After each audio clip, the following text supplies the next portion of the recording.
Handicapper Steve here, handicapping the racing from Turfway Park here on Friday. It is the 16th of December, 2022. Gonna look at the second race from Turfway, but before I get on to that, remember to please follow me on Twitter at Horse Racing Kit 5 for more selections for race courses around the world, and I mean it around the world.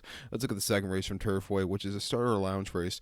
Purse $23,000. Race for 3-year-olds and upwards. Never start for a claim price $5,000 or less in 2021 or 2022.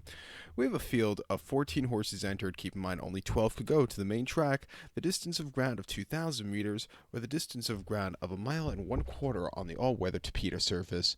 2,000 meters, 1.25 miles here. And to show the diagram, just gives me a second to look down my notes. Just bear with me. They've been carting a lot of these 1.25 mile races as recently at Turfway, which I like. Hopefully they cart a lot more of them with the next condition book. But I think this is the final one for the time being. But you never know, though. But I'm going to take the 10-horse market off as a top selection. Let's go 10-8-5-3 in the superfecta. 10-8-5-3 super, top selection, 10-horse. Mark it off, 8-year-old gelding by Giants Causeway. John Enos trains. Alex Achard gets the mount. The horse's most recent outing, first off the bench, came 3rd of December here at Turfway. 1 mile of start allowance race, 8,000, and he finished 4th by 7.75 lengths that day.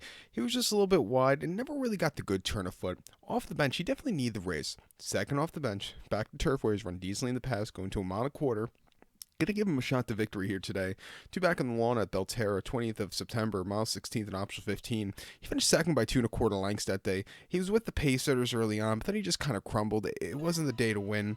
And then prior to that, the 19th of August at Ellis, 1 mile and optional 10. He finished second by a neck that day. He set the pace a little bit too fast to the half, which cost him, but he still ran his heart out there.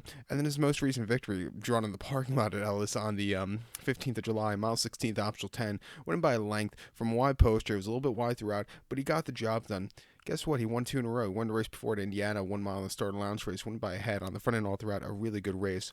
Going to the 1.25 miles shouldn't be a problem. Should get a good trip. I'm going to use him here. I think the 8-horse Sun Daddy is your second likeliest winner. He's going to the 1.25 miles for a first time, but last time out at Prescott, going mile 16th and claiming 5, he won by 4.5 lengths, and from a tracking position, he took off clear.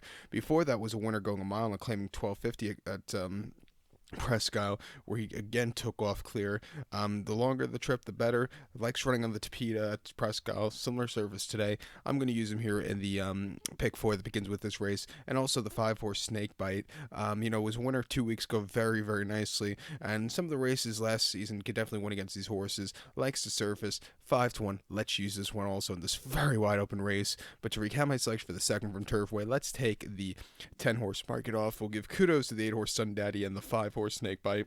10-8-5-3 super, 10-8-5 in your multi-race. So good luck to all, and please follow me on Twitter at Horse Racing Kit 5. Good luck, everybody.